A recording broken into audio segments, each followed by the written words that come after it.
Maharashtra Jharkhand assembly ఎన్నికల పోరు ఆఖరి ఘట్టానికి చేరింది. ఇరు రాష్ట్రాల్లో ఎన్నికలు జరగనున్నాయి. మహారాష్ట్రలోని 288 స్థానాలకు గాను ఒకే విడతలో పోలింగ్ జరగనుంది. జార్ఖండ్ అసెంబ్లీ ఎన్నికల రెండో దశలో 38 సీట్ల పోలింగ్కు అన్ని ఏర్పాట్లు పూర్తి చేసింది ఈసీ.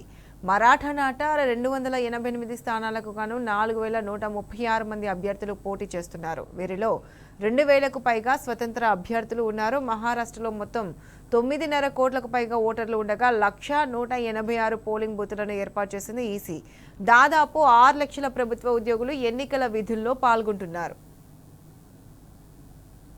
జార్ఖండ్లోని 38 నియోజకవర్గాల్లో రెండో విడత పోలింగ్ జరగనుంది. తొలి దశలో 43 స్థానాలకు ఎన్నికలు జరగా బుధవారం మరో 38 సీట్లకు ఎన్నికలు జరగనున్నాయి. ఇందులో గిరిజన ప్రాంతాలు అధికంగా ఉండడంతో జేఎంఎం అత్యంత కీలకం కానుంది.